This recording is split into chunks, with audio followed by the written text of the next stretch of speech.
Gente, hoje a gente vai ler, a gente tem caminhado por Gênesis, e eu quero ler com você hoje, lá no capítulo 3 ainda, do verso 14 ao 21, se você quiser ler comigo, para a gente já ir considerando algumas coisas importantes aqui. A gente dividiu, na verdade, esse estudo em quatro, né? Em quatro estudos. E hoje eu quero ler aqui em Gênesis 3, do 14 ao 21. E o texto vai nos dizer assim: Então o Senhor Deus declarou à serpente: Uma vez que você fez isso, maldita é você entre todos os rebanhos domésticos e entre todos os animais selvagens. Sobre o seu ventre você rastejará e pó comerá todos os dias da sua vida. Porém, inimizade entre você e a mulher, entre a sua descendência e o descendente dela. Este ferirá a sua cabeça e você lhe ferirá o calcanhar. E a mulher, ele declarou, multiplicarei grandemente o seu sofrimento na gravidez.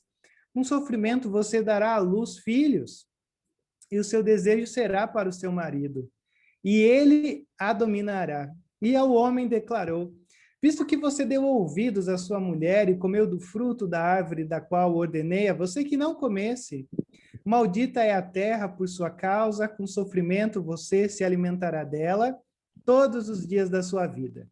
E ela lhe dará espinhos e ervas daninhas, e você terá que alimentar-se das plantas do campo. Com o suor do teu rosto você comerá o seu pão, até que volte à terra, visto que dela foi tirado, porque você é pó, e ao pó voltará. Adão deu à sua mulher o nome de Eva, pois ela seria mãe de toda a humanidade. E o Senhor Deus fez roupas de pele, e com elas vestiu Adão e sua mulher. Então, hoje a gente vai ver esse terceiro quadro aqui, vivendo entre bênçãos e maldições. Mas deixa eu fazer uma pergunta muito simples para cada um de vocês nessa manhã, para ver se esse estudo fará sentido para você ou não. Hoje, mas assim, rápido, pensando no momento em que você está vivendo, ou de algo que você já tem experimentado há algum tempo, mas que agora você olhe para dentro de você, eu quero que vocês, rapidinho, me respondam. Qual a tua maior dor hoje? Qual a tua maior preocupação? O que mais, nesse exato momento, toma conta da tua mente? Ou a gente tem muitas coisas na nossa mente, mas no meio de tanta coisa, aonde você sempre cai se preocupando? Vamos lá? Deixa eu ver se esse sentido vai fazer sentido para a gente hoje. Qual a tua maior dor hoje?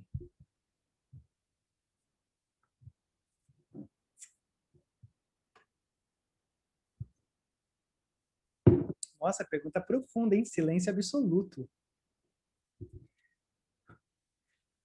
Com o que você mais... Tá todo mundo... A primeira coisa que eu acho que vem na nossa mente é a vacina, né? Não, Rodrigo, a minha maior preocupação hoje é a vacina. Sim, mas sempre foi? Essa será que é a maior preocupação da tua Rodrigo, alma? eu acho que a maior preocupação é a ansiedade de querer ter controle das coisas. Eu acho que isso é o que mais perturba o ser humano. Que o ser humano quer ter controle de tudo. E isso envolve a família, o nosso emprego, tudo Tudo, isso tudo, daí. tudo. Boa. Esse é o coração da questão. É, Mas, é, é o epicentro da coisa. aham. Eu E tô aí, achando, mais alguma? eu tô achando esquisito que o pessoal ainda não acordou, ninguém tá falando nada, Rodrigo. A gente faz as perguntas, o pessoal fica olhando para baixo, rapaz.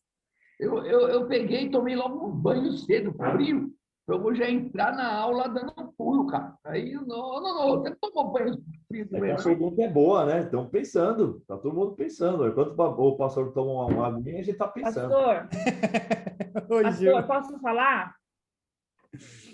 Eu acho que uma das maiores dores nossa hoje é a impotência. a gente se sente impotente diante de tantas coisas que têm acontecido. E nada que a gente faça muda, porque não depende unicamente de nós. Então, a gente se sente muito impotente. Eu tenho esse sentimento, entendeu? E por mais que eu faça a minha parte diante do que está acontecendo é 0,0001. É muito isso, né? Diante de uma multidão de coisas que a gente está sujeito, né? E aí eu não sei se é uma dor, se é uma raiva quando eu vejo jornal, quando eu vejo algumas coisas, né? É uma mistura. Acho que não é só dor. Mas eu acho que é impotência. Bom, então não ter controle, essa impotência da gente não conseguir tomar as rédeas, né, da vida, da história e conduzir a coisa. Mais alguém consegue me dar um nome sobre isso? Porque vocês são muito profundos. Eu acredito, Rodrigo, que a Ju, o que a Ju pontuou aí e o Alê é um misto, né? Porque você não tem controle, não depende de você, é impotência, né, em relação à situação, e a gente sempre quer ter um controle do presente e do futuro, né? E foi nos tirado totalmente. Foi nos tirado o controle, foi nos tirado, nos colocou dentro de uma situação de impotência. E a única coisa que a gente pode fazer agora é o que Deus sempre quis que a gente fizesse: colocar tudo nas mãos dele. Porque nós não temos controle sobre situação nenhuma, nós não sabemos o que acontecerá amanhã, ou daqui um mês, ou daqui até o final do ano, e nem amanhã. E a gente está impotente em relação a isso, tanto em relação a nós, quanto em relação às pessoas que nos rodeiam, né? Então, é bem... Isso aí é a grande preocupação, é a grande dor. E eu acho que isso seria natural da gente levantar, né? Até porque quando a gente se encontra diante dessa pergunta e do momento em que a gente vive, a gente geralmente tem uma tendência da gente sempre olhar esse todo como a gente está olhando. Mas deixa eu tentar ser mais específico para vocês. Sabe hoje qual é a minha maior dor? É que se a minha filha, que está prestes a nascer, vai se sair bem no mundo em que ela vai encontrar. E se o mundo que ela vai encontrar vai se sair bem para ela conseguir viver.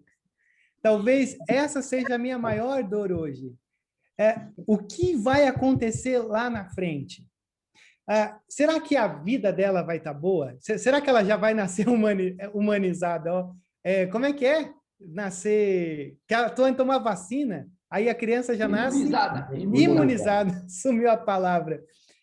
Será que ela vai conseguir... Como é que vai ser o mundo, né? Será que ela vai trabalhar? Será que ela vai ter interesse?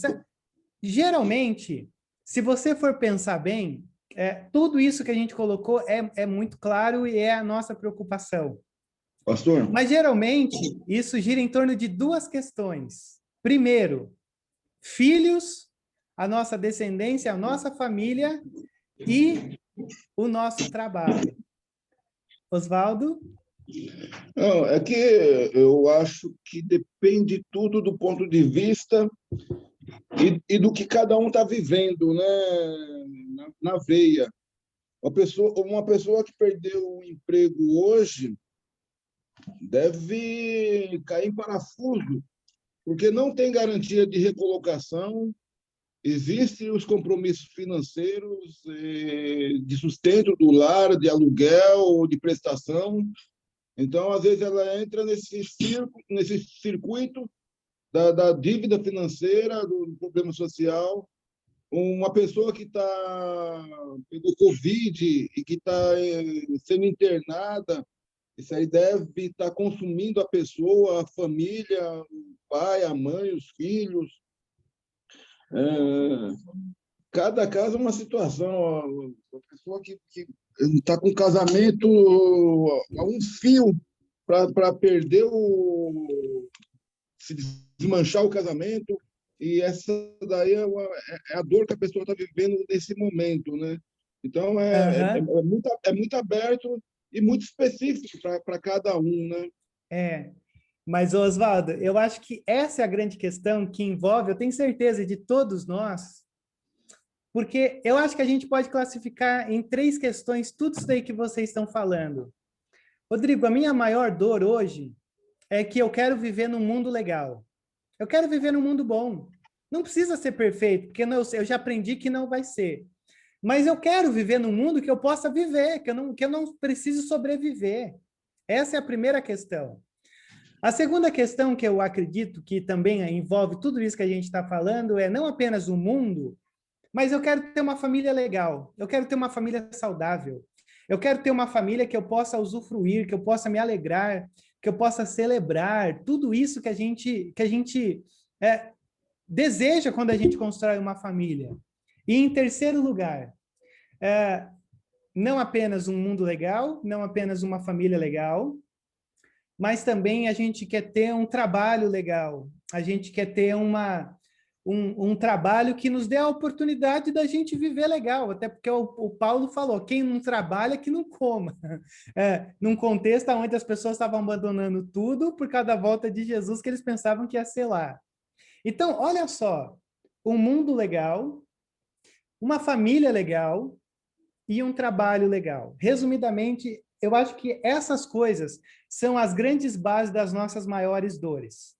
E por que eu estou dizendo isso para vocês? Porque se você for ver as consequências que a gente tem aqui no nosso texto de hoje, é um mundo arrebentado, uma família completamente disfuncional e um trabalho que a gente vai pedir a Deus para passar rápido para a gente se aposentar.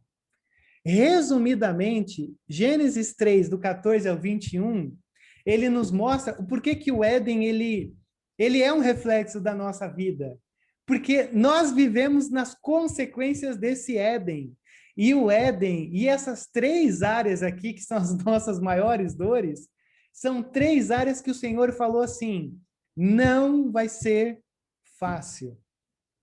Então, olha só, eu fiz um infográfico aqui só para você ter uma ideia. Olha que interessante, lá no 3:1:6, era uma perfeita comunhão com Deus, uma perfeita comunhão com o próximo, uma perfeita comunhão com a natureza. Era uma coisa maravilhosa, tudo é muito bom. De repente, a gente olha para essa história, e aqui, a partir do 7, você tem aversão a Deus, uma ignorância teológica, o homem e a mulher tentando se esconder do Deus onisciente. Eles não reconhecem a culpa, mas eles se são orgulhosos, eles apresentam argumentos dizendo, não, Senhor, a culpa é do Senhor que aconteceu tudo isso. E eles são ingratos, porque diante de tamanho bosque, de tantas coisas que eles poderiam usufruir e comer, eles foram bem naquela que não podia. E aí, quando a gente entra aqui em Gênesis 3, do 14 ao 21, você tem 3 sentenças aqui.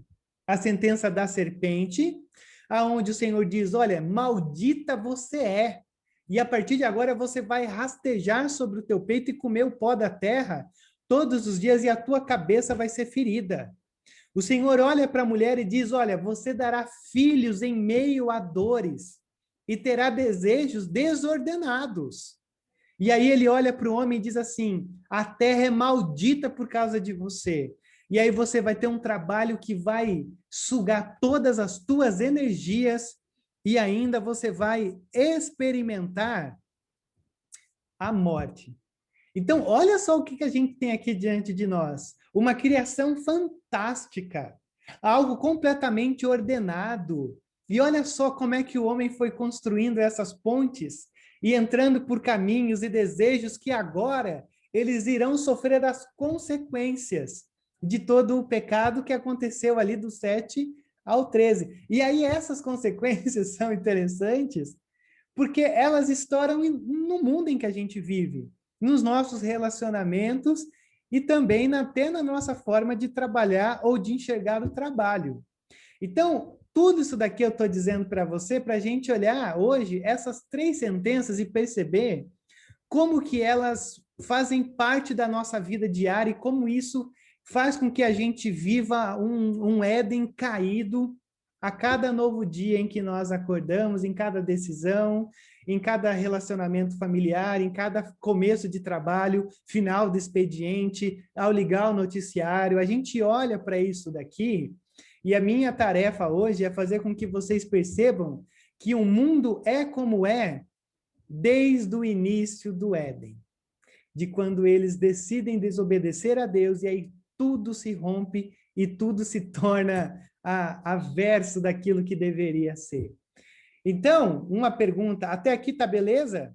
Posso tocar o barco? Alguma pergunta, algum complemento, alguma coisa, dizendo, não, Rodrigo, tem uma coisa que tal, é verdade. O Éden é verdade? A gente parte do pressuposto que sim.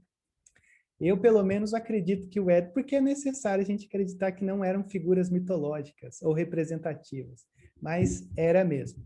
Então, beleza, posso... Opa, diga, Oswaldo. O Adão pecou, Deus passava no jardim e procurou Adão. Procurou porque ele sabia onde estava, mas como já conhecia o coração dele, viu que se transformou, a pergunta seria, se Adão tivesse pedido perdão, será que Deus teria perdoado e ele continuaria a vida? Ou Deus precisou disciplinar Adão porque o pecado por si só ele não é com um simples perdão que a vida toca, que a vida segue. Porque aparentemente hoje é mais ou menos isso aí. A pessoa errou, pecou, fala, me perdoa e beleza, faz né? Nada. Sim. Oswaldo, essa pergunta é muito boa. Eu nunca tinha pensado nisso, né? E se a queda não tivesse acontecido, ou acontecido, e vindo logo em seguida com o perdão, o reconhecimento? Mas eu acho que tem a ver com a sua segunda questão, porque como eles representavam toda a humanidade, o grande pecado em si já foi a desobediência. E aí a desobediência já deveria ou teria que ser punida. Então, assim, era como se eles não tivessem a possibilidade de reconhecer o pecado. Rodrigo, eu sempre falo, quando me fazem essa pergunta, o seguinte, que não existe... O perdão pode acontecer, mas é que nem você cicatrizar uma ferida. A cicatriz vai estar lá para sempre. Então, nesse caso, a gente tem que pensar assim, olha, poderia ter tido perdão se o homem reconhecesse, mas ia ter as consequências. Porque para todo erro nosso, mesmo que Deus nos perdoe, tem as consequências. E a gente não pode esquecer disso, né? Porque, por exemplo, eu estava conversando com um amigo meu, sexta-feira, e ele falou, Alexandre, eu me converti há uns 37 anos. E eu tinha uma vida horrível, né? Eu me envolvi com tudo coisa errada, eu tentei até matar minha mulher, né? E ele falou, olha, até hoje isso me assusta. Então, quer dizer, tem consequências. Mesmo ele sabendo que Deus perdoou os pecados dele, que o que ele fez, tudo está perdoado, mas as consequências ficam. E um detalhe importante, a Rô levantou a mãozinha aqui, a Rô ou o Júlio. O Adão, ele não reconhece o seu pecado. E aí, quando a gente olha para o que a gente vai olhar hoje, a gente vive nessa tensão entre bênçãos e maldições. Porque, por um lado, o Senhor está punindo, mas, por um outro lado, o Senhor está dando um escape, sabe? É uma tensão muito interessante que eu espero que vai fazer sentido também para a gente hoje. O Senhor fala, você vai ter filhos, mas vai ser com dores. Você, homem, você vai trabalhar e você vai conseguir se sustentar, mas vai ser difícil. Consegue entender, Oswaldo? Essa tensão, eles não reconhecem. Mas, assim, aí Deus trata com eles de uma maneira que agora eles, por exemplo, vão perceber, ó, o Senhor vai nos abençoar mesmo diante disso. Então, talvez a gente poderia dizer que é uma espécie também de um perdão que constrange, sabe? Porque eles trouxeram a morte, né? Mas viver com a culpa, né? Isso, é viver com a culpa, mas com uma escapatória da culpa. Meu, perfeito, é isso daí. É isso daí mesmo. Você vive com a culpa, mas a graça também, ela trabalha a tua culpa, porque você vai ter dores ao dar filhos, mas você vai ter filhos. Cara, é fantástico. É sensacional. Pergunta sensacional, Oswaldão. Legal. Rô, o Júlio está com a mãozinha levantada aí? Como que a gente aparece? Pode falar. Ah, sim, sou eu de novo. Quando Deus procurou na verdade, Deus que já sabia que o homem ia errar, ia desobedecer, colocou a árvore de propósito, por isso que eu era a favor de não pôr árvore, mas Deus sabia. Era uma possibilidade, né? Era uma possibilidade. Mas eu acho que Deus queria revelar ao homem que ele era desobediente. E Deus queria manifestar o perdão dele, porque até hoje, tem homem que pensa que não é pecador. Apesar de tudo isso. Então, Deus quer revelar a nossa condição de desobediência. Então, ele permitiu e ele mostrou, e aí o homem entendeu, se envergonhou. E aí é isso, acho que é uma revelação da nossa essência pecaminosa, desobediência. Por isso, Deus quis mostrar para o homem, porque ele já sabia que o homem ia comer. Mas ele quis mostrar, ó, vou pôr lá, ele vai comer. Sabe aquela criança que tem pai que fala assim, vou deixar o vidro de pimenta, porque ela vai mexer e vai comer essa pimenta. e vai colocar a mão no olho. Tem a tomadinha, eu fecho as tomadinhas. Tem pai que fala, deixa eu tomar um choquinho, para aprender que lá não pode mexer. Então, eu acho que Deus tinha essa essência de pai para mostrar e demonstrar, para a gente entender que é pecador mesmo. Hoje, na pandemia, eu vejo que Deus quer mostrar uma outra coisa. Eu fico pensando, mas a morte, né? É a questão da morte, da real possibilidade de morte, que a gente se esquece da morte. Hoje Deus tem trazido muito isso para nós. Olha, que vida você está vivendo? Que a morte é real e ela está próxima. Então, acorda para a vida. Então, Deus está mostrando sempre para poder ir nos perdoando sempre. É isso. É muito, muito bom. Eu acho que a gente pode até fazer um link rapidinho, né? Já que a gente entrou nessa complexidade, né?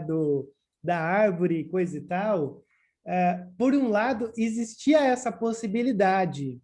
Agora, é interessante quando a gente vai lendo o Tiago diz, olha, Deus não tenta ninguém. Deus não tenta ninguém, assim, não é culpa de Deus, não que a Rô colocou isso, mas só para esclarecer mais um pouquinho, né? Nunca é culpa de Deus quando a gente cai em tentação. A tentação, ela vem de dentro. A tentação, ela brota de dentro. No caso de Adão e Eva, a tentação veio pelo lado de fora, né? Essa coisa da serpente. Então, a gente tem a possibilidade de acertar ou errar, né? Diante de todas as árvores, vamos assim dizer, que o Senhor coloca diante de nós. Mas a responsabilidade sempre deve cair sobre nós, que aí é perfeito que a Rô colocou. A gente não reconhece, ou a gente não quer reconhecer, porque assim como a Gil colocou aqui, né? Reconhecer a própria dor não é gostoso, não é uma coisa legal, mas é uma oportunidade de graça, né? Da graça também se revelar nisso.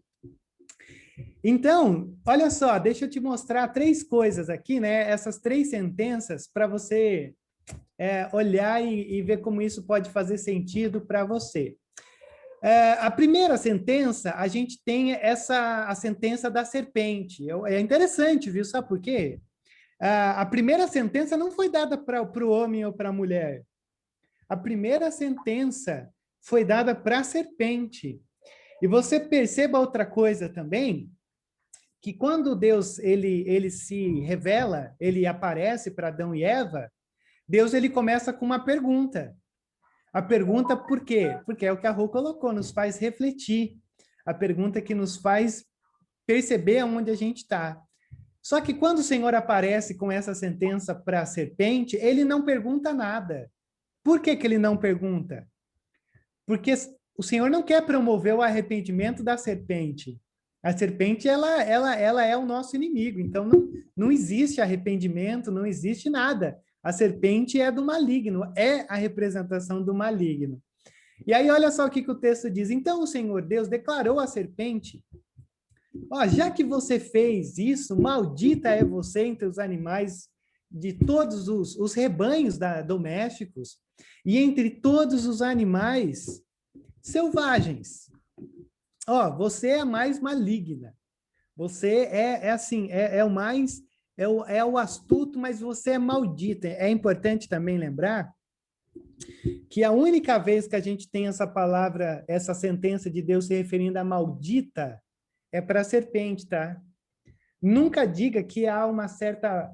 o homem ou a mulher são malditos. Não, não. É só a serpente que foi chamada de maldita, porque é essa representação do Satanás. E aí, ele continua: sobre o seu ventre você rastejará, e pó comerá todos os dias da sua vida. A gente tem uma discussão teológica aqui muito interessante, né? Porque a gente fica perguntando, mas a serpente é a serpente. Sim, Rodrigo, a serpente é a cobra, né?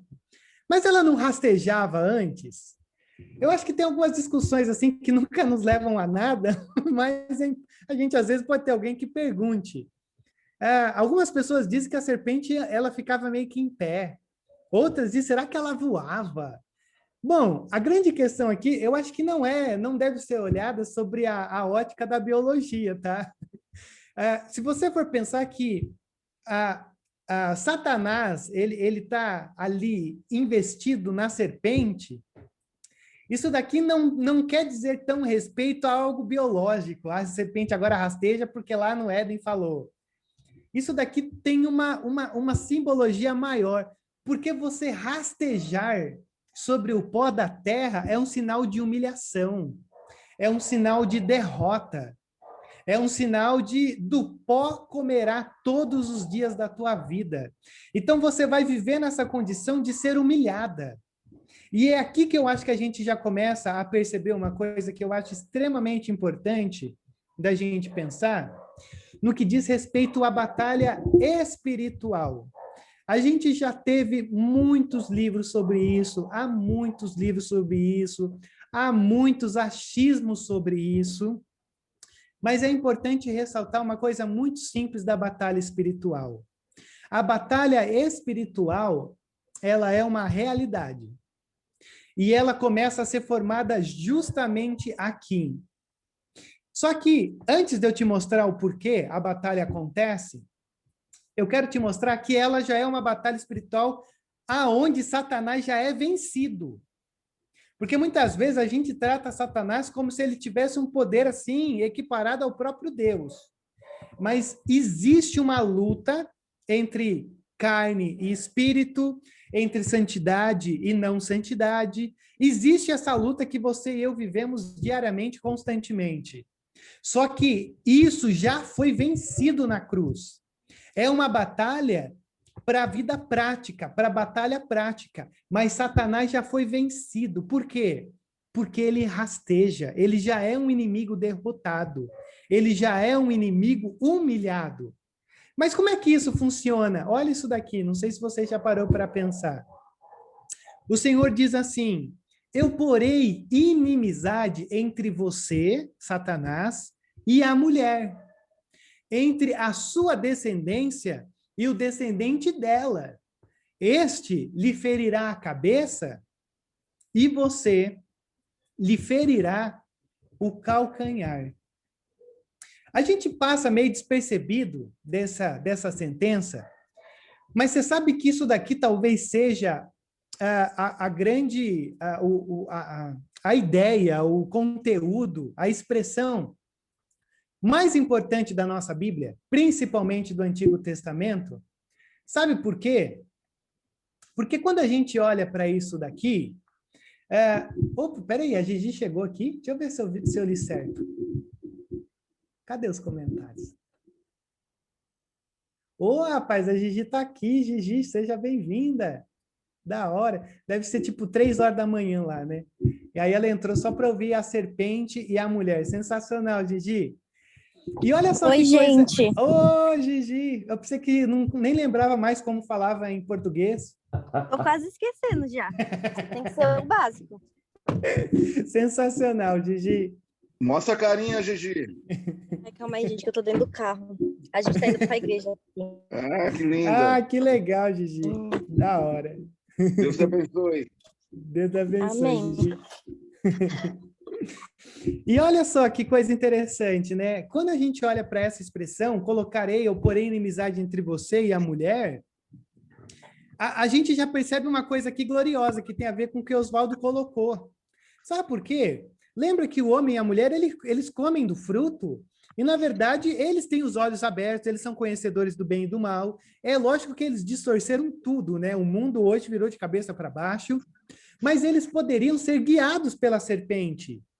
Eles poderiam dizer, não, Senhor Deus, não precisa. A gente tem um outro Deus aqui.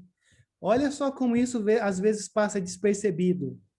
Deus, na sua graça, coloca inimizade entre o homem e a mulher e a serpente.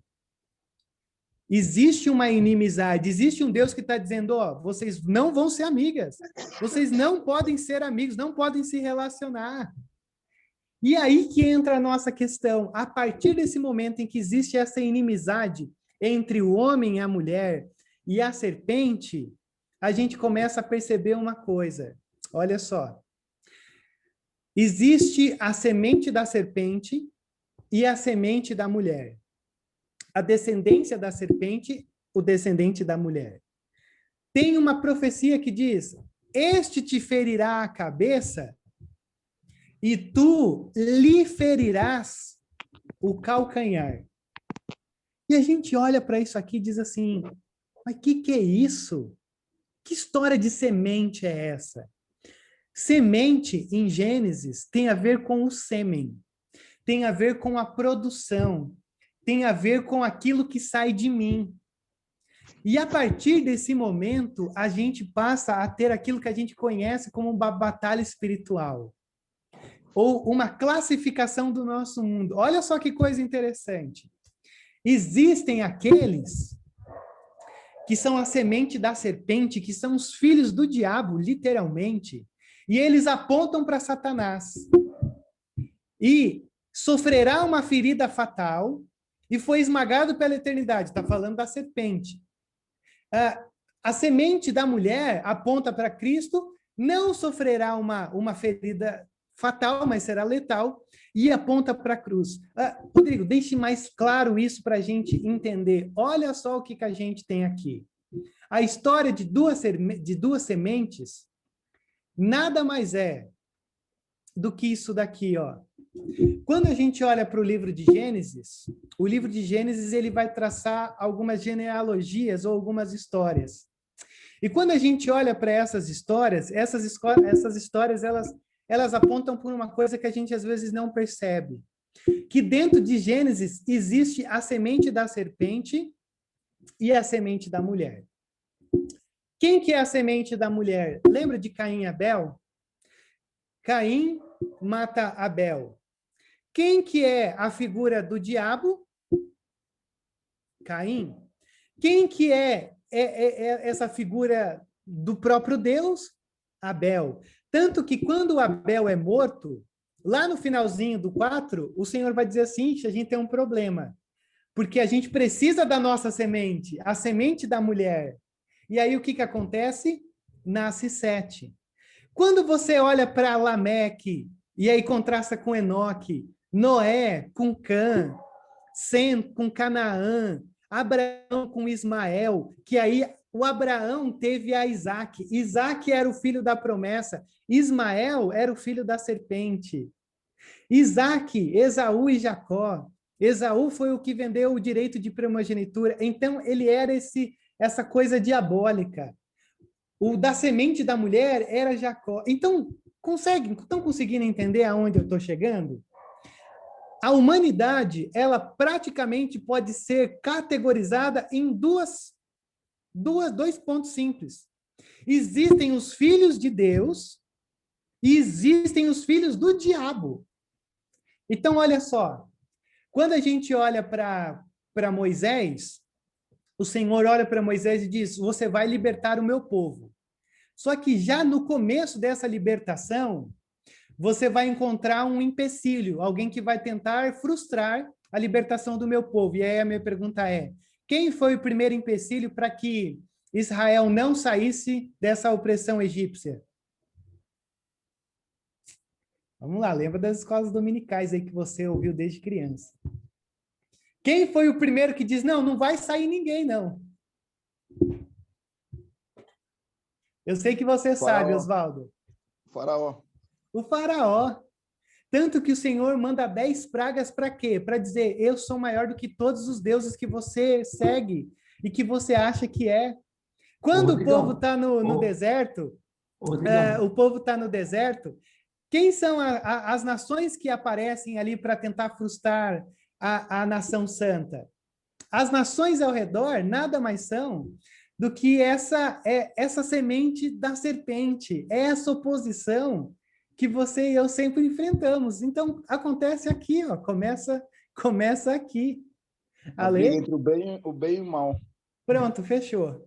Ô, Rodrigão, a gente vê que o homem sempre foi serpentizado, né? Sim. Principalmente porque sempre teve essa oposição em querer criar uma independência de Deus. Essa semana eu estava assistindo o Teoprático lá, e você falava de Babel, né? E o homem, Babel era um negócio, a Torre de Babel era para mostrar a oposição mesmo. Que o homem queria mostrar que não precisava de Deus. Não é Perfeito, isso? perfeito. E aí que a gente começa a entender que hoje, quem são as sementes da mulher? Somos nós. Rodrigo, mas por que semente da mulher? Porque quando se diz, você lhe ferirá o calcanhar e ele lhe esmagará a cabeça, está falando de quem? Está falando do próprio Cristo. Isso, Su. E é aqui que entra a nossa questão. Em Gênesis 3:15, o próprio Deus já havia providenciado o Messias. E aí, quando a gente abre a nossa Bíblia no Novo Testamento, o que a gente tem lá em Mateus, em Lucas? Uma genealogia. E uma genealogia que começa em quem? Começa com Jesus, termina com Adão. Então, você consegue perceber a tensão que a gente tem no Antigo Testamento? A todo momento, Satanás está tentando frustrar os planos de Deus de trazer o Messias. Por isso que Caim mata Abel. Por isso que há tensões entre Esaú e Jacó. Por isso que há todo o nosso enredo no Antigo Testamento, porque a todo momento Satanás está tentando frustrar os planos de Deus. Rodrigo, e a gente hoje? É a mesma coisa. Nós somos essa semente de Cristo e a todo momento as sementes de Satanás são semeadas no nosso meio, na nossa vida, na nossa família, no nosso emprego, aonde quer que a gente esteja, na nossa igreja. Rodrigo, tem na igreja? Tem. É o joio e o trigo. Tudo isso acontece porque existem apenas duas sementes no mundo. Sementes de Cristo, sementes do diabo. Só que as sementes de Cristo, essa semente da mulher, ela já venceu a batalha. Por isso que a gente não pode se deixar apegar-se pelos ataques sofridos, porque nós já estamos numa batalha ganha, mesmo que não pareça. E aí, por isso que você tem Apocalipse na tua Bíblia, porque ele está dizendo, a gente está triunfando, mesmo que não pareça. Porque Deus não se frustra. Deus não nos chama, nos escolhe e fala assim, ixi, rapaz, perdi a mão aqui, não tem mais a semente, Jesus não vai nascer. Deus conduziu pelo menos 3.000 anos de história, sempre tendo um descendente para que Jesus nascesse. E o Senhor está conduzindo a nossa história para que sempre haja um testemunho fiel da igreja, mesmo no mundo caótico que a gente está vivendo. Então, deu para perceber essa questão? A batalha espiritual existe, mas ela já foi vencida, porque a cabeça já foi esmagada e o Senhor triunfa sobre os inimigos, né? Alguém ia falar? Eu. Peraí, deixa eu ver. Um pouco de cuidado para não generalizar, por exemplo, que todos os descendentes de Ismael são semente da serpente, porque Deus está fazendo uma obra no mundo árabe e está salvando muita gente, né? Só para a gente não ficar com essa linha de pensar que, por exemplo, todos os descendentes de Ismael são... Ah, não, muito bem colocado, né? Porque senão a gente vai fazer a oração do judeu, né? Senhor, obrigado porque eu não sou mulher, não sou gentil e não sou samaritano, né? Não, isso daqui é uma questão que não envolve a geografia especificamente, tá? É um simbolismo, assim, da história de Deus. Muito bem colocado, isso. Porque hoje a gente tem que pontuar tudo isso, que é perigoso, né? O cara sai daqui, o pastor falou lá, que todo mundo que for se for da região lá, da coisa, pode desprezar. Não é assim. É um simbolismo de como o Senhor foi tratando o seu povo desde o início lá do Éden, né? Muito bem colocado, Su. E aí, eu me fiz essa pergunta: como você tem lutado as suas batalhas? Isso aqui faz uma diferença danada, se a gente for pensar que a nossa batalha já é uma batalha que nós vencemos. Então, isso que deve nos encorajar a buscar as vitórias diárias. Porque não é porque a guerra já foi vencida que as batalhas diárias não precisam ser ganhas contra o nosso pecado, a nossa indiferença e todas as tensões que a gente pode e sofre diariamente. Então, essa praticamente é a sentença da serpente e que envolve tudo isso daí. Beleza? Alguma coisa? Alguma questão? Não tenha medo. E ajude a acrescentar, a enriquecer. Essa é a melhor parte do estudo, é a parte das colocações. Mas, eu achei a colocação assim sensacional, reveladora. Eu nunca pensei dessa forma, nunca ouvi dessa forma. Eu achei, nossa, super bacana mesmo essa perspectiva da semente, da mulher e da serpente. Legal. Bom também. Por isso que há um jargão: escola dominical, lugar de gente feliz. É isso aí. Bom, deixa eu ir para o segundo aqui, que o tempo passa voando, que me assusta demais isso. Olha só a sentença da mulher. Eu já disse para vocês, né, que na verdade nada mais é do que desejos desordenados, mas aliviados. Olha só que coisa boa. A mulher, ele declarou: multiplicarei grandemente o seu sofrimento na gravidez. Com sofrimento você dará à luz filhos. Mas o seu desejo será para o seu marido, e ele dominará. Rodrigo, a coisa pegou agora, hein? Porque, assim, isso aqui é polêmico e extremamente complexo. Para falar a verdade para vocês, eu não achei ninguém que dissesse ou explicasse isso daqui com tamanha convicção.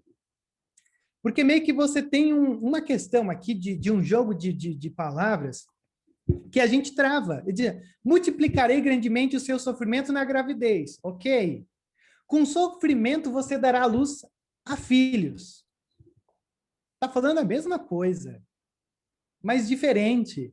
O seu desejo será para o seu marido, e ele a dominará. E aí a gente olha para tudo isso daqui, e o que geralmente as pessoas explicam sobre isso daqui? Bom, primeiro, que essa coisa da hierarquia, vou assim me referir, da família, ela existia antes da queda.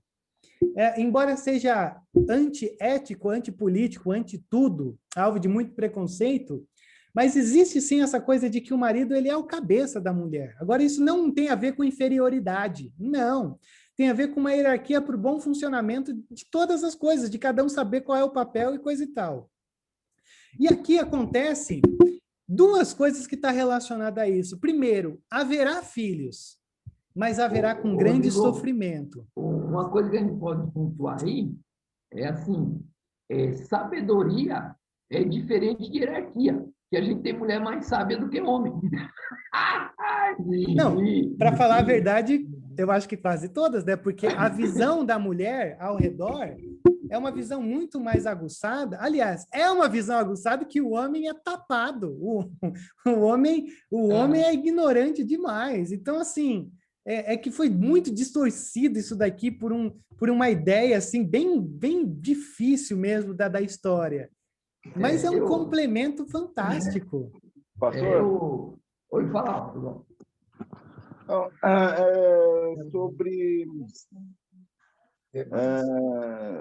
Sobre essa questão da hierarquia das mulheres, do relacionamento do casal, eu acho que é muito importante a harmonia do lar, né? É isso aí, então, Oswaldo. A figura do homem simplesmente como gestor, mas não necessariamente que ele seja mandão, que ele seja um coitado, mas que ele no lar exista uma hierarquia de saber que alguém é responsável por aquela família e Deus incumbiu ao homem essa responsabilidade. Não, total. Ó, deixa eu ilustrar, o Júlio levantou a mãozinha aqui. Olha para minha mão. Geralmente, a gente olha para essa coisa da hierarquia assim, né?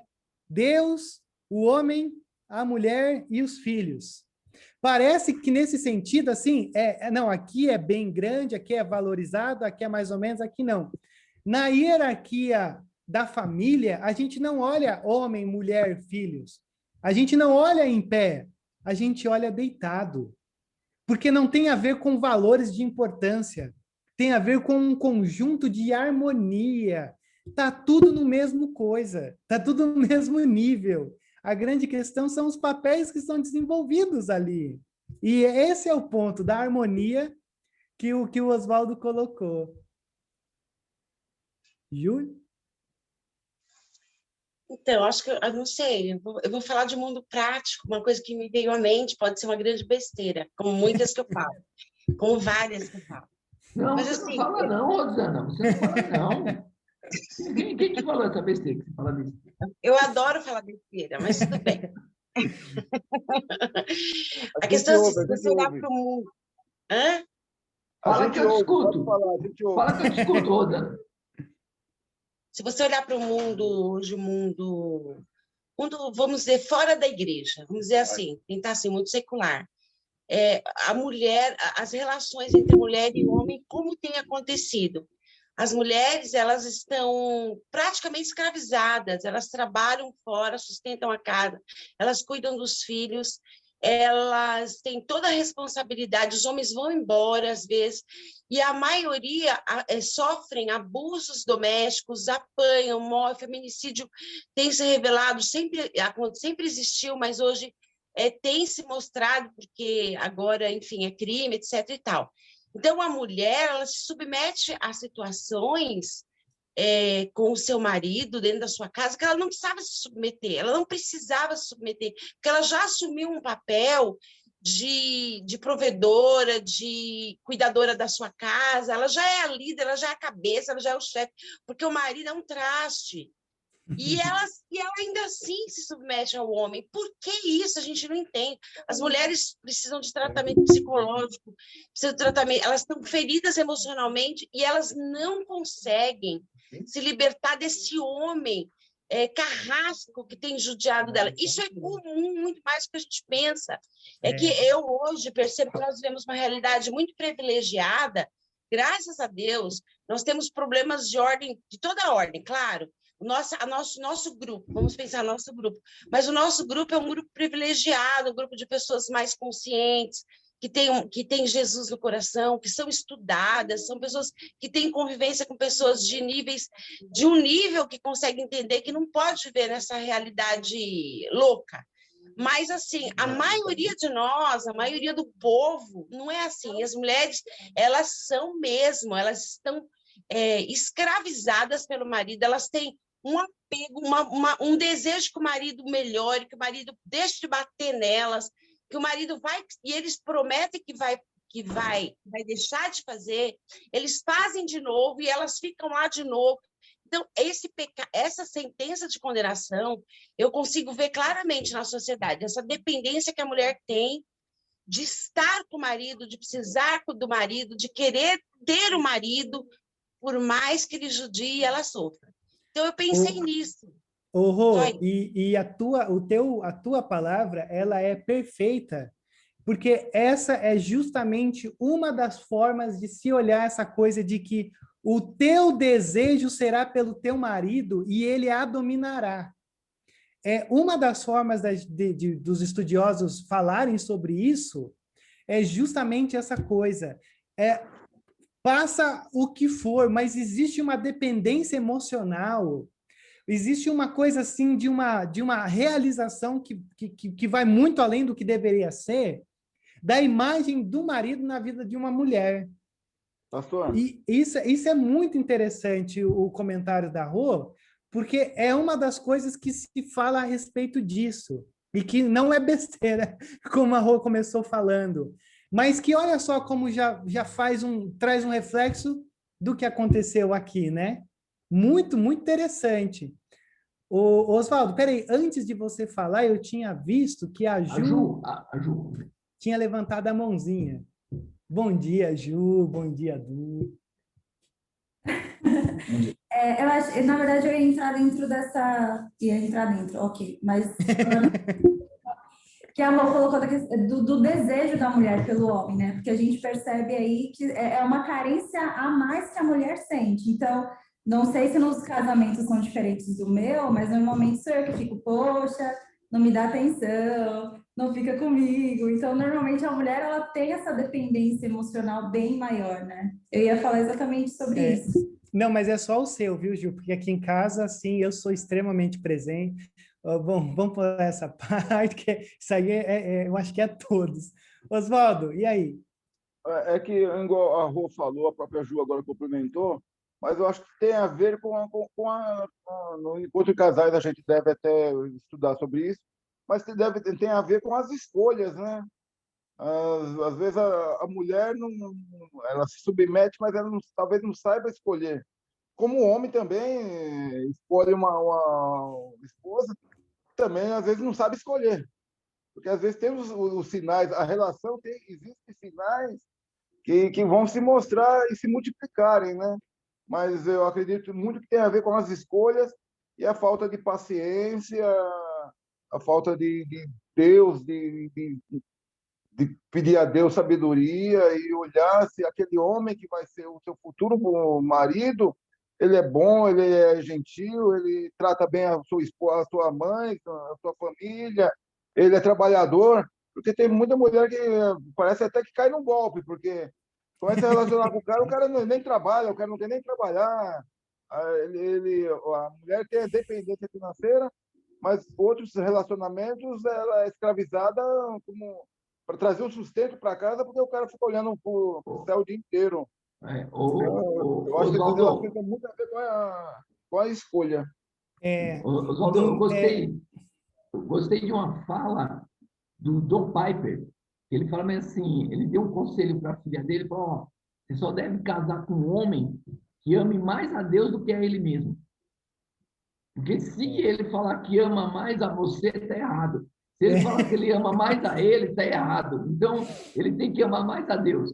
Porque se ele amar mais a Deus do que qualquer outra coisa, está resolvendo o problema do casamento. Tá? E olha só que coisa interessante, né? É óbvio, né, que existe muita, como a Rô colocou, a gente às vezes se encontra aqui no próprio Caris com umas condições assim que você fala assim, Jesus amado.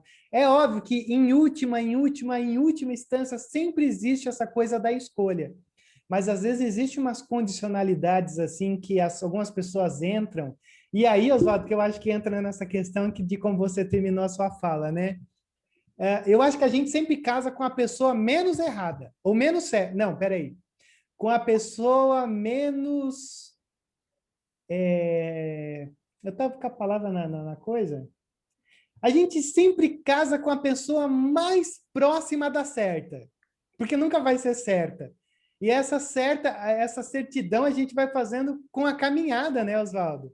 Mas eu entendo que se você, às vezes, entra num relacionamento que já é abusivo, cara, assim, eu acho que não tente esperar que vai ser diferente. É que nem o Cláudio Duarte diz, né? Não sei se é Cláudio Duarte, o nome do pastor lá que só fala de casais. Ele falou que uma vez estava entrevistando, né, a menina e tal, aí falou, eu tô querendo casar e tal, mas ó, ele bate na mãe, não sei o que lá, e ele é opressor e tal. Você acha que eu devo casar? Ele falou, sim, com certeza caso, porque a mãe dele não deve estar aguentando mais, está precisando de uma substituta para apanhar no lugar dela. Cara, perfeito! É perfeito o que ele falou. O conselho foi o conselho mais bíblico que eu já vi na minha vida. A pessoa está vendo, né? A pessoa está vendo e está pedindo Pois ainda, é. está consultando ainda. Mas eu acho que uma das coisas que entra, só para a gente dar continuidade ao que a Rô colocou e que tem a ver com isso, é essa expectativa de que sempre vai melhorar. E eu acho que isso é bom, mas isso é perigoso em algumas coisas. E aí a gente vive sempre essa tensão, né? Poxa vida, eu vou suportar porque eu sei que vai melhorar. E às vezes não melhora e acontece até um assassinato dentro de um lar, né? Muito infelizmente, muitas vezes acontece isso, né? Mas aí é uma questão que é extremamente interessante de pensar. Mas então, a gente poderia dizer que sim, tá relacionado a essa coisa do abuso, mas ó, deixa eu também colocar uma outra coisa para vocês. Isso aí é um contraponto de tudo isso que a gente está falando e é como se fossem duas verdades.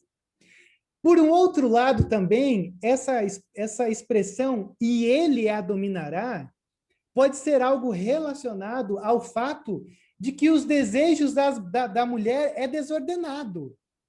Os desejos são desordenados. Ela quer fazer tudo. Ela quer assumir tudo, até por causa que o ambiente, às vezes, exige que ela tome conta de tudo.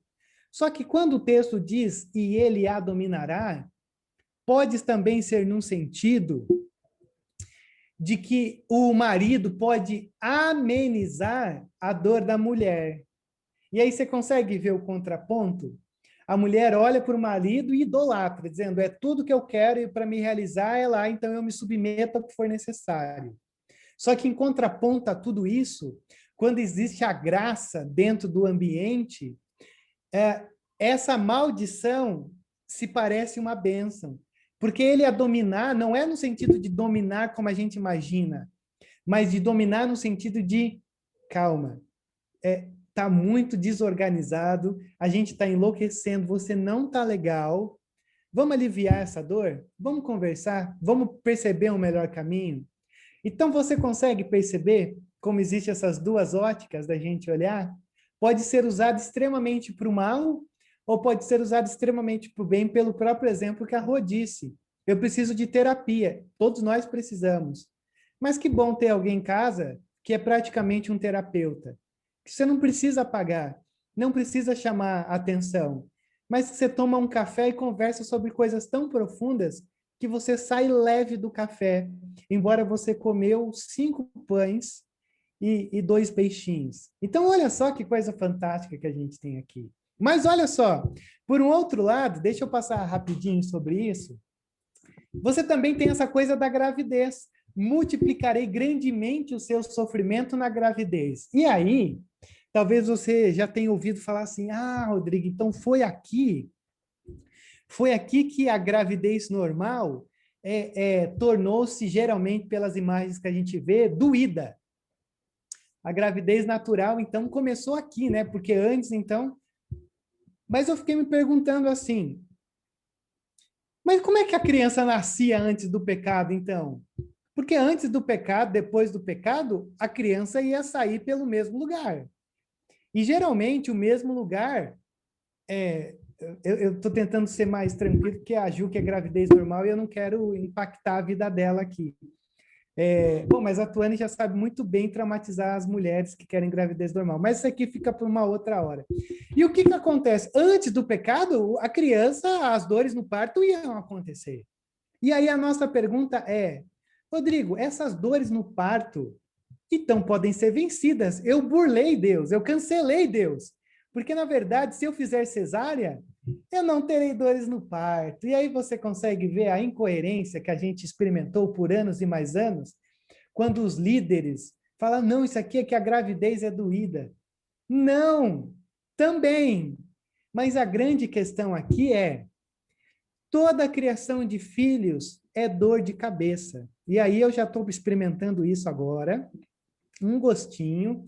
Sei que todos vocês também experimentam isso. Por quê? Porque multiplicarei grandemente o sofrimento da sua gravidez, com sofrimento você dará à luz a filhos. Não está só falando do parto. Está falando da dificuldade de se ter filhos. Em que sentido? Vai ser difícil demais o teu filho, a tua filha dar certo. Por quê? Porque nós estamos experimentando as maldições do Éden.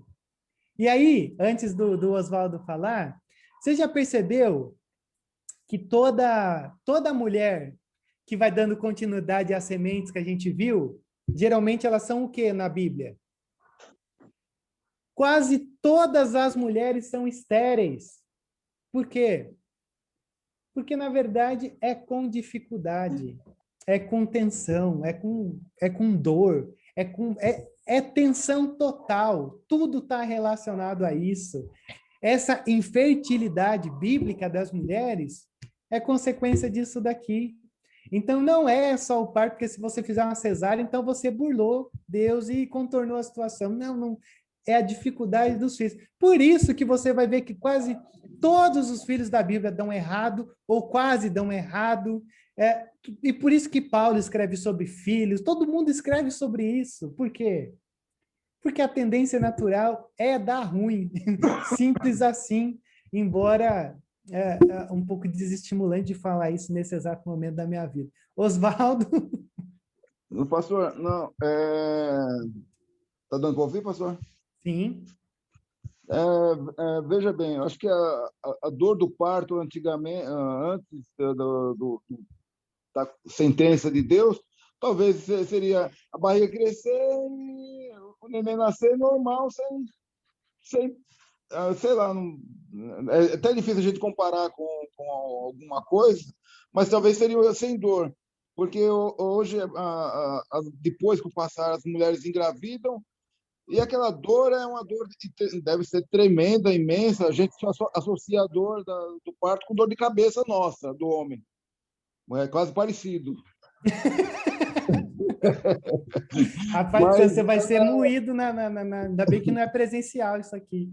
Mas a mulher, ela tem essas dores e logo parece que uma bênção tão grande que ela esquece depois dessa dor que ela quer ter outro filho. Então, aí volta tudo outra vez. Fora que a gravidez, ser mãe, completa a mulher. Então, você vai ver o caso de Sara, que era estéril, Ana, ela precisava muito, muito, muito ter um filho para uma satisfação social, para uma realização pessoal e para manter a descendência. E hoje, os casamentos, por exemplo, você pega a Tuane, ela está sendo mãe, o seu corpo está se transformando e ela se sente engrandecida e realizada. A Ju, também Dudu. Então, você vê as transformações acontecendo no seu corpo e eles amando dia a dia essa movimentação, o chute, a dorzinha, o deitar, o difícil, mas graças a Deus, porque é bênção, né? E perfeito. Aí, depois perfeito, que vem aí é outro problema. Aí deixa lá para frente, né? Não, aí basta cada dia o seu problema. As dores nas costas aqui, que esses dias a Tuane travou e eu continuei dormindo, aí já gerou um conflito aqui. Você tá vendo? Tudo isso daí, tudo está relacionado a dores no parto, que acontecerá, mas será uma bênção, né? E isso aí que o Oswaldo colocou também é um dos pontos importantes aqui. que muitas vezes não apenas havia essa coisa do eu preciso casar para ter uma razão, mas os próprios filhos aqui também podem ser vistos como uma interpretação do texto, dizendo que, olha, o meu significado de viver está nos filhos. E aí é uma coisa delicada isso daí, porque se a nossa razão de viver estiver em qualquer coisa debaixo do sol, como as mulheres têm nos lembrado quinzenalmente, a coisa está complicada. Mas, deixa eu correr um pouquinho. Tudo isso aqui que eu estou dizendo, eu acho que você pode perceber uma coisa. Embora o homem ficou jogando a culpa para a mulher jogou a culpa para a serpente, consegue perceber como é que Deus ele não nos trata como se a gente fosse criminosos? Consegue ver que existem maldições, mas existem bênçãos, existe uma mistura, e a gente vive no meio de tudo isso? Por isso que quando a gente olha para isso, eu acho que a pergunta é: onde estão as tuas vontades e as tuas ações? Como mulheres, aonde estão as tuas vontades? Quem você quer ser? O que você está buscando? O que você está fazendo? São perguntas extremamente importantes para a gente considerar nesse aspecto.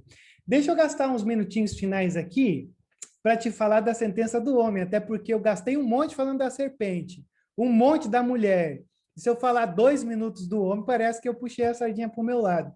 Mas olha só que o negócio aqui é tenso, hein? A sentença do homem é que ele experimentaria um trabalho penoso, porém com sucesso. Olha só o que o texto diz. E ao homem declarou: visto que você deu ouvidos à sua mulher e comeu do fruto da árvore da qual eu lhe ordenara que não comesse, maldita é a terra por sua causa. Com sofrimento você se alimentará dela todos os dias da sua vida. E ela lhe dará espinhos e ervas daninhas, e você terá que alimentar-se das plantas do campo. Com o suor do teu rosto, você comerá o seu pão, até que volte à terra, visto que dela foi tirada. Porque você é pó, e ao pó voltará. O que a gente tem de essência aqui? Se por um lado a mulher vai priorizar o marido ou os filhos, olha só como isso daqui é contemporâneo. Por um outro lado, o homem vai priorizar o quê? O trabalho. A mulher vai ter essas necessidades, vou chamar de fisiológicas, humanas. Por um outro lado, o marido, ele vai ter uma necessidade que vai tomar conta da vida dele, que é o trabalho. Só que aqui a gente tem três coisas difíceis. Primeiro, na maldição, ou nessa sentença do Senhor ao homem, ele diz: a terra será amaldiçoada. O que isso significa? Isso significa que a terra agora vai ter ervas daninhas, que vai ter tudo isso que na verdade faz com que o desenvolver da terra, que era para ser glorioso e coisa e tal, agora vai ser difícil. Se a gente fosse ler lá em Romanos, capítulo 8, verso 19 e 21, você vai ver o Paulo dizendo que hoje a natureza vive num cativeiro da corrupção. O mundo em que a gente vive é um mundo que geme de dor, geme por conta do pecado, geme porque nós vivemos nessa condição terrível de que o mundo foi abalado pelo pecado. Não é à toa que lá em Apocalipse o mundo está se desintegrando. Por quê? Porque é a condição do pecado. Uma produção complexa, não apenas o mundo, a terra é amaldiçoada, mas também a gente vai ter que gastar muito tempo para tentar cuidar da terra. Por quê? Porque o nosso sustento é penoso. A gente vai ter que gastar muito tempo arrancando ervas daninhas, tirando os espinhos. E isso, com o suor do nosso rosto, você comerá o pão. Ou seja, você vai lutar e experimentar você talvez vai trabalhar 20, 40, 50, 60 anos, vai olhar para trás e vai dizer, foi só isso? Para, às vezes, receber um salário mínimo, em alguns contextos que a gente, às vezes, vive. É uma luta improdutiva, e é uma luta que vai até o final, porque ele termina dizendo, e ainda você vai experimentar a morte. A partir desse momento, você é pó e você será engolido pelo pó ou engolido pela terra. Então, quando a gente olha para isso daqui é um pouco assustador. Só que, por um outro lado, olha só que coisa interessante que a gente tem aqui. No meio de tudo isso, Deus vai tratando, Deus vai cuidando, Deus vai sustentando, mesmo diante de uma terra amaldiçoada, de uma produção complexa, mesmo diante da morte, ele está dizendo, porém o trabalho será com sucesso. Deixa eu entrar na reta final aqui, porque quando a gente pensa nisso daqui, onde estão as tuas vontades e as tuas ações? É a mesma pergunta das mulheres, mas para os homens. Porque geralmente a gente experimenta tudo isso. O trabalho como trazendo uma dignidade e tantas coisas assim. Eu acho tão fantástico, eu não sei se... Eu acho que é Pedro que ele escreve na sua carta, e ele diz, olha, maridos, amem as vossas mulheres, né? E ele está dizendo, olha, amem estando presente, porque geralmente a gente ama dando o que elas querem, às vezes elas querem a gente, né? Às vezes elas querem a nossa presença, e isso está extremamente relacionado com essa tensão aqui. Mas, caminhando para o finalzinho, a gente tem uma coisa aqui que a gente meio que chama de ironia retributiva. O que é isso, Rodrigo? Ó, a serpente, que era a mais sagaz de todos os animais do campo, passou a ser maldita e foi condenada a rastejar e comer pó. Satanás vai ferir o calcanhar de Cristo, mas Cristo esmagará sua cabeça. A mulher decidiu no lugar do marido e governou sobre ele, agora será regovernada pelo homem. Satanás vai ferir o calcanhar de Cristo. Isso aqui eu repeti. Na verdade era... Olha, você está vendo como eu estou puxando a sardinha para o homem?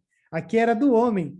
O homem foi feito do pó da terra e quis ser Deus, e agora ele vai voltar para o pó da terra. É a ironia retributiva. Não sei se você já parou para pensar, mas, por exemplo, quando você olha para os irmãos de José vendendo José como escravo, e eles vendem José e tudo mais, e aí, de repente, lá na frente, eles estão curvados diante de José para sobreviver. A Bíblia tem várias ironias retributivas, tipo, Jacó usou as vestes de Esaú para enganar o seu pai cego. Lá na frente foi a túnica de José que enganou Jacó, de que José estava morto. Então, tudo isso daqui, que eu acho que é a grande questão para a gente nessa manhã, é que a gente olha para isso daqui, e essa questão do homem e da mulher, que é o nosso foco, o resumo é, cada parte vai priorizar as suas partes. Cada parte vai puxar para o seu lado, vai puxar a sardinha para si. E aí a nossa pergunta diante disso é, como que nós resolvemos essas maldições? Como que a gente resolve tudo isso daí? Bom, será que então assim? Já sei, vou fazer cesárea e vou colocar a babá para criar os meus filhos. Não, se o meu problema é o homem, eu vou trabalhar intensamente por um período, aí eu vou ter uma empresa, e aí eu vou colocar máquinas industriais, e aí eu resolvi o problema. Desculpa te informar isso, embora isso seja tudo que nós sonharíamos, mas não é assim que a gente resolve as maldições do Éden. É assim, ó. Adão deu à sua mulher o nome de Eva, pois ela seria a mãe de toda a humanidade. O nome Eva, alguém sabe o que significa?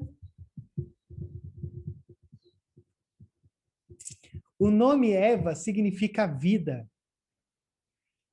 O Adão, diante de tudo aquilo que ele fez, de todas as bobagens que eles estão caminhando, o tamanho do copo de leite do Alê, rapaz, coisa esquisita. A Letícia acabou de preparar uma vitamina de banana e trouxe esse copão para mim. Eita, rapaz. Aí é o homem mandando na casa, abrindo na porta, vem logo me servir, aí é uma loucura. Obrigado, Alexandre. É costela, é vitamina de banana, e aqui, rapaz, ó, é um chá sem açúcar, que eu esqueci o açúcar lá em cima, é sacanagem, mas tá bom. Só faltou ser de abacate. Pastor, o senhor disse que o homem presente ou o homem dá presente?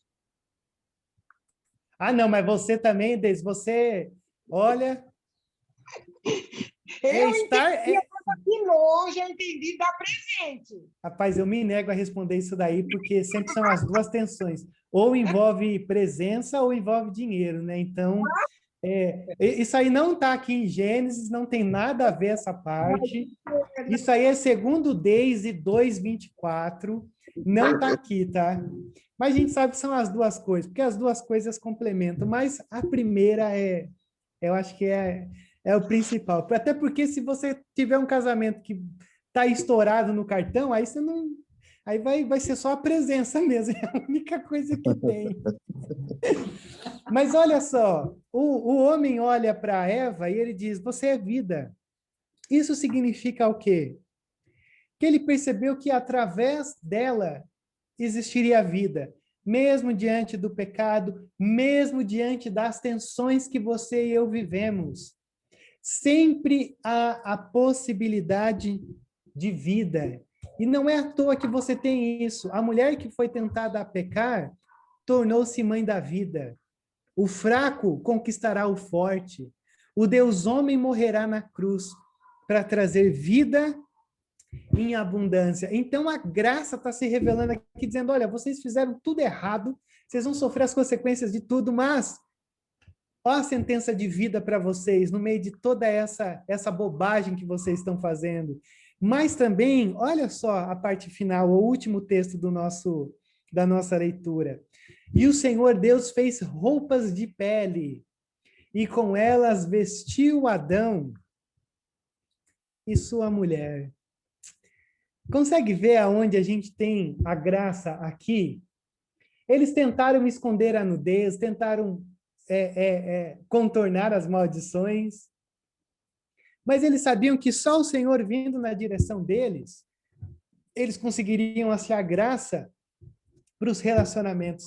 Então, por um lado, o Senhor diz, há vida no casamento de vocês. Pode haver vida na vida familiar de vocês. E por um outro lado, ele olha e diz, e está aqui a graça para fazer com que a coisa aconteça. Rodrigo, onde que está a graça? Ora, se o Senhor fez roupas de pele, isso significa que alguém teve que ser sacrificado. Se o homem fez roupas de pele, isso significa que houve derramamento de sangue. E que algum animal inocente teve que morrer para que a nudez, para que a vergonha deles se tornassem escondidas. Então, quando a gente olha para isso daqui, se a gente parte de um pressuposto de que não havia morte, até esse momento, morte física, essa foi a primeira vez que houve morte no mundo. Foi a primeira vez que houve morte no Éden. E o homem acabou de experimentar pela primeira vez a visão de que alguém morreu no lugar deles. E aí, a gente olha para esse texto e a pergunta é muito simples. Quem foi que morreu para que restaurasse o nosso Éden? Quem foi que não apenas apontou o caminho ou deu a possibilidade para que a gente encontrasse graça e vida dentro dos nossos lares? Por isso que a casa caiu, mas a casa caiu e ao mesmo tempo já foi reerguida. Porque mesmo no meio de tanta bobagem que você e eu fazemos, existe vida e existe graça. E muito melhor do que a gente fazer as nossas próprias roupas, ou a gente nos cobrir com os nossos mantos, nossos trapos de imundícia. Olha só aqui, o texto vai nos dizer que Deus é o próprio alfaiate do nosso lar. Ele que está nos vestindo, ele que está nos fazendo perceber a graça, a vida e tudo que neles há.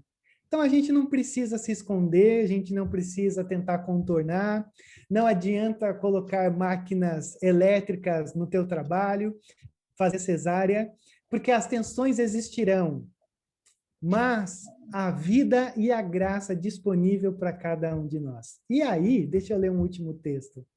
Se você for olhar lá em 1 Pedro 2:24, olha só o que o texto diz. Ele mesmo levou em seu corpo os nossos pecados sobre o madeiro, a fim de que morrêssemos para os pecados e vivêssemos para a justiça. por suas feridas, vocês foram curados. Sabe o que significa essa palavra madeiro aqui? Alguém tem alguma sugestão final? Uma última coisa para a gente fechar? A cruz, pastor. Não, é uma coisa que está relacionada ao Éden. O que era de madeira? O que era a madeira lá no Éden que fez com que tudo isso aqui acontecesse? A árvore. A árvore. Ele mesmo levou em seu corpo os nossos pecados sobre a árvore. Que árvore? Cristo nos tirando da maldição do Éden e nos colocando numa nova condição, se fazendo maldito em nosso lugar.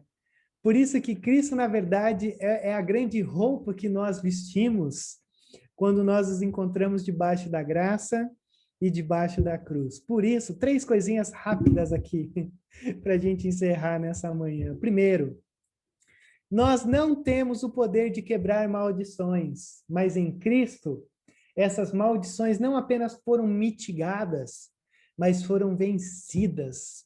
Essa condicionalidade do Éden, tudo isso que nos afeta, mas a graça, ela transborda sobre tudo isso que a gente pode ver. Nós somos uma nova família, uma nova descendência, para anunciar a solução cristocêntrica para as maldições do Éden. Nós devemos ser um exemplo vivo do que é vida e graça dentro dos nossos lares. Para quem?